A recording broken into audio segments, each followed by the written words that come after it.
Mula-mula manusia melakukan transaksi jual beli di pasar atau di toko, yang mana pembeli harus menemui langsung penjual untuk mendapatkan barang yang diinginkan. Nah, berbeda dengan dahulu, dengan kemajuan iptek, saat ini hadir di tengah-tengah kita toko online atau online shop yang mampu membantu transaksi jual beli di masyarakat. Pembeli tidak perlu lagi menemui secara langsung penjual untuk mendapatkan atau membeli barang yang diinginkan. Cukup memanfaatkan fitur atau fasilitas yang terdapat di toko online atau online shop, maka barang yang diinginkan atau barang yang ingin dibeli akan segera diterima. Kemajuan iptek ini membawa pengaruh positif dan juga negatif. Bagaimana pengaruh positif dan juga negatif kemajuan iptek? Bagaimana menyikapi kemajuan tersebut? Kita akan simak di dalam video pembelajaran berikut ini.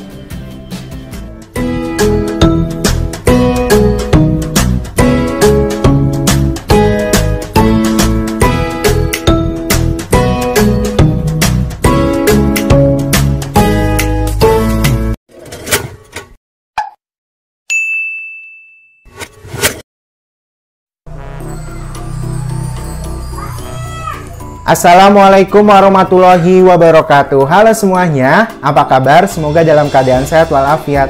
Alhamdulillah, kembali lagi di dalam video pembelajaran PPKM bersama Bapak Restu Sanubari. Puji syukur telah sampai kita di semester 2, semester terakhir kalian di SMA. Di dalam semester ini kalian harus mengusahakan semaksimal mungkin dan sebaik mungkin. Ya, topik pembahasan kita kali ini memasuki bab baru, bab 3 mengenai pengaruh iptek terhadap NKRI dalam Bingkai Bhinneka Tunggal Ika.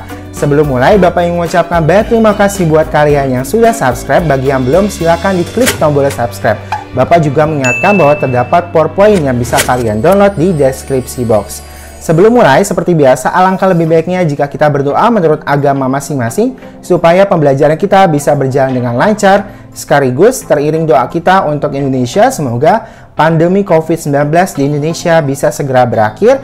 Sekaligus musibah yang belum lama ini terjadi di Indonesia, yaitu jatuhnya dan hilangnya pesawat Sriwijaya Air, semoga bisa segera ditemukan. Amin ya robbal alamin. Pembahasan kita kali ini memiliki tujuan pembelajaran. Pertama, memahami hakikat iptek. Yang kedua, mengidentifikasi perkembangan iptek di dunia dan di Indonesia. Yang ketiga, mengidentifikasi pengaruh positif kemajuan iptek di kehidupan bermasyarakat, berbangsa, dan bernegara. Dan juga mengidentifikasi pengaruh negatifnya. Untuk mengetahui lebih jelas mengenai pembahasan mengenai pengaruh iptek terhadap Negara Kesatuan Republik Indonesia dalam Bingkai Bhinneka Tunggal Ika, mari kita simak video pembahasan berikut ini. Mulai dari hakikat iptek. Iptek merupakan akronim dari kata ilmu pengetahuan dan teknologi. Ilmu pengetahuan dan teknologi adalah dua hal yang tidak bisa dipisahkan dari kehidupan sehari-hari. Ilmu selalu dipandang sebagai produk, proses, dan cara pandang yang secara sadar diperoleh melalui kegiatan ilmiah seperti penelitian atau percobaan. Sedangkan pengetahuan ini didapat melalui proses pemahaman di luar kegiatan ilmiah. Bagaimana dengan teknologi? Teknologi merupakan hasil dari pemanfaatan teori dan rumusan-rumusan ilmu pengetahuan. Dengan demikian, jangan heran kalau ilmu pengetahuan dan teknologi selalu beriringan dan berkembang menyesuaikan zamannya. Berikutnya yaitu perkembangan iptek dunia, mulai dari perkembangan teknologi sebelum abad ke-20. Dimulai dari sistem pertanian di Mesopotamia 8000 sebelum Masehi, di mana warga Mesopotamia ini mulai mengembangkan sistem pertanian. Hal ini menandai berakhirnya era masyarakat yang memburu dan juga meramu. Berkat sistem pertanian, pangan dapat disimpan dalam waktu lebih lama dan jumlahnya jadi lebih banyak. Teknologi berikutnya yaitu mesin cetak Gutenberg, di mana Johannes Gutenberg mengembangkan mesin cetak sekitar tahun 1440-an Masehi, di mana berkat mesin ini buku dapat diproduksi dalam jumlah banyak. Berikutnya yaitu revolusi industri, di mana pada sebelum abad ke-20 ini terjadi dua kali revolusi industri. Revolusi industri pertama itu dimulai tahun 1784 ditandai dengan penggunaan mesin uap dalam industri. Revolusi industri yang kedua ini mulai tahun 1870, ditandai dengan penggunaan mesin produksi massal bertenaga listrik atau minyak. Masih dalam perkembangan iptek dunia, berikutnya yaitu perkembangan teknologi pada abad ke-20 dan setelahnya. Ada beberapa teknologi yang muncul pada era ini. Yang pertama ada transistor, salah satu inovasi abad ke-20 yang melahirkan era digital. Tanpa transistor, kita tidak akan memiliki komputer pribadi, pemutar DVD, mesin fax, dan perangkat lainnya. Berikutnya yaitu serat optik, menjadi pengantar sinyal atau data elektronik yang baik sehingga menjadi sarana telekomunikasi yang handal. Berikutnya yaitu komputer, di mana generasi pertamanya dibuat tahun 1946, hanya bisa melakukan satu pekerjaan dan tidak memiliki sistem operasi. Bobotnya hampir 30 ton, tetapi saat ini komputer makin kecil dari sebelum-sebelumnya dan makin canggih, serta berkembang menjadi alat yang penting dalam perkembangan teknologi manusia. Terakhir yaitu internet. Revolusi teknologi internet berasal dari ide sederhana, yaitu berbagai komputer dan perangkat elektronik ini harus dapat berkomunikasi dan berbagi informasi satu sama lain. Masuk kepada perkembangan iptek di Indonesia, mulai dari perkembangan teknologi sebelum abad ke-20, di mana di Indonesia ini di bidang pertanian ini berkembang terasering. Di bidang kelautan ini dibuatnya perahu layar, sedangkan di bidang fashion ini sudah muncul teknologi membatik dan juga menenun. Berikutnya yaitu perkembangan teknologi abad ke-20 dan setelahnya, di mana pada era ini mulai terbentuk lembaga-lembaga penelitian di Indonesia untuk mengembangkan iptek secara spesifik sesuai bidangnya. Ada LIPI, ada Puspiptek, ada juga BPPT. Dalam debat pertama pada Rabu 4 November yang diikuti calon wali kota dan wakil wali kota Surabaya, Eri Cahyadi Armuji dan Mahfud Arifin Mujiaman, KPU Kota Surabaya menerapkan protokol kesehatan. Masuk ke dalam materi inti kita, yaitu pengaruh positif iptek pada berbagai macam aspek, mulai dari aspek politik, seperti cuplikan video sebelumnya, bahwa iptek ini membawa pengaruh positif pada aspek politik. Salah satunya adalah diskusi politik cenderung semakin terbuka dengan adanya siaran televisi dan radio yang menyiarkannya. Yang kedua, menegakkan nilai-nilai demokrasi seperti keterbukaan, kebebasan, aspiratif, dan tanggung jawab melalui program, e-government, e-budgeting, dan lain sebagainya. Yang ketiga, adanya peranan besar rakyat dalam pengembangan pemerintahan melalui program aspiratif, lapor, dan lain sebagainya. Yang keempat, yaitu kegiatan komunikasi untuk keperluan politik ini dapat dilakukan dengan cepat, efisien, dan relatif murah, seperti kampanye lewat virtual atau media sosial. Masuk ke dalam pengaruh negatif pada aspek politik. Yang pertama adalah sering munculnya berita tidak benar mengenai kebijakan publik atau tokoh publik. Yang kedua, dapat memecah masyarakat akibat muncul fanatisme ketika mendukung satu calon atau kelompok dan menentang calon kelompok lawan. Yang ketiga, masuk ke ideologi-ideologi yang tidak sesuai dengan Pancasila, seperti liberalisme atau komunisme. Yang keempat, pemikiran-pemikiran yang tidak benar seperti radikal, makar, separatisme, dan lain-lain ini dapat menyebar dengan mudah dan juga cepat. Masuk ke aspek berikutnya, yaitu pengaruh positif pada aspek ekonomi.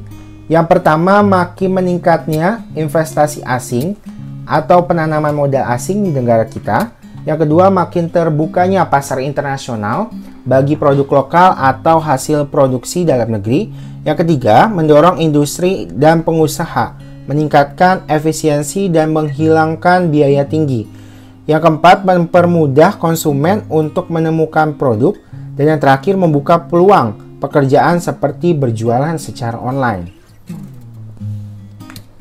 Pengaruh negatif iptek pada aspek ekonomi, yang pertama adalah Indonesia akan dibanjiri produk dari luar negeri yang akan mendesaknya produk lokal.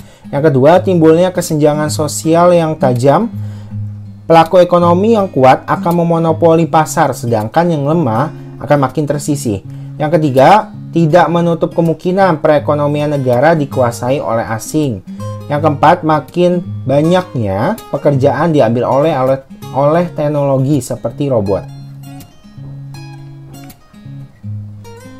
Masuk ke pengaruh positif iptek pada aspek sosial budaya. Yang pertama, orang dipermudah dalam berkomunikasi dan sosialisasi dengan orang lain. Melalui internet, kita dapat komunikasi dengan orang lain walaupun berada di wilayah yang jauh. Yang kedua, dengan internet, berbagai jenis informasi dan hiburan bisa diperoleh dengan mudah. Nonton TV, konser, film, streaming lagu, semua bisa dilakukan dengan internet. Yang ketiga, perkembangan teknologi komunikasi dan informasi membuat kita bisa mengetahui pengetahuan, teknologi, etos kerja, dan budaya lain yang ada di dunia melalui internet. Seperti kita tahu budaya disiplin masyarakat Jepang. Hal ini bisa mendorong kita semakin maju dan tetap bisa menghargai perbedaan baik di dunia atau di Indonesia. Masuk ke pengaruh negatif iptek pada aspek sosial budaya. Berapa banyak aplikasi online shop di HP kamu? Berapa banyak e-wallet yang kamu punya? Semakin mudahnya mengakses informasi dan membeli aneka produk ditambah dengan banyaknya promo yang ditawarkan oleh banyak aplikasi e-commerce, ini bisa menimbulkan gaya hidup konsumtif. Membeli produk karena ada promo padahal tidak terlalu membutuhkan produk tersebut. Pernah? Yes, itu salah satu dampak dari gaya hidup konsumtif loh. Selain itu, terdapat juga pengaruh negatif lainnya, yaitu pertama, munculnya sifat hedonisme, adanya sifat atau sikap individualisme, munculnya gejala westernisasi, semakin memudarnya semangat gotong royong, solidaritas, kepedulian, dan lain-lain, semakin lunturnya nilai-nilai keagamaan dalam masyarakat. Berikutnya yaitu pada aspek hukum, keamanan, dan juga pertahanan. Pengaruh positif ipteknya, yang pertama, bagi penegak hukum, perkembangan teknologi seperti pemeriksaan DNA, layar detector, dan CCTV ini dapat mempermudah kepastian, identifikasi pelaku, dan tindakan kejahatan. Yang kedua, makin menguatnya tuntutan terhadap tugas-tugas penegak hukum yang lebih profesional, transparan, dan dapat dipertanggungjawabkan. Yang ketiga, perkembangan teknologi pertahanan keamanan dapat membantu negara dalam mengumpulkan, memproses, menyimpan, dan menganalisis informasi secara langsung yang dapat membantu bila terdapat ancaman dari negara lain. Yang keempat, peningkatan akurasi dan keandalan teknologi persenjataan. Pengaruh negatifnya, yang pertama adalah kejahatan semakin bertambah seiring berkembangnya internet. Kejahatan ini dinamakan cybercrime. Contohnya perusakan situs, pengiriman virus, pembobolan ATM dan kartu kredit, bullying di medsos, penyebaran hoax, dan lain sebagainya. Yang kedua, dapat menimbulkan tindakan anarkis dan kriminal dari masyarakat yang dapat mengganggu stabilitas nasional. Yang ketiga, peran masyarakat dalam menjaga keamanan, ketertiban, dan kedaulatan negara ini semakin berkurang. Terakhir, keberadaan senjata pemusnah massal seperti nuklir ini dikhawatirkan mengancam kedaulatan NKRI.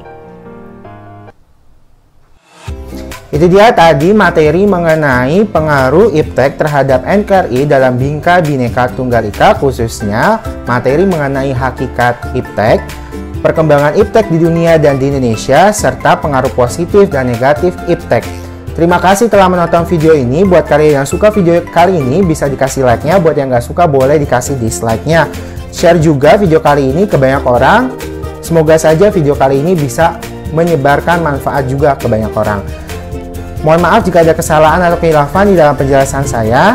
Kurang lebihnya mohon maaf. Wassalamualaikum warahmatullahi wabarakatuh. Tetap belajar di rumah. Bye.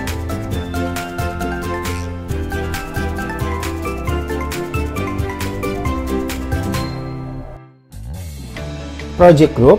Tahu dong istilah startup? Bukan startup yang ini, tapi startup yang ini. Wah, bakal keren banget kalau ada dari teman-teman yang bisa membangun startup seperti tadi. Dalam bab ini, saya minta teman-teman dalam bentuk grup memberikan ide startup berupa aplikasi dari teman-teman yuk. Untuk ketentuan jelasnya, bisa download file tugasnya di deskripsi box ya.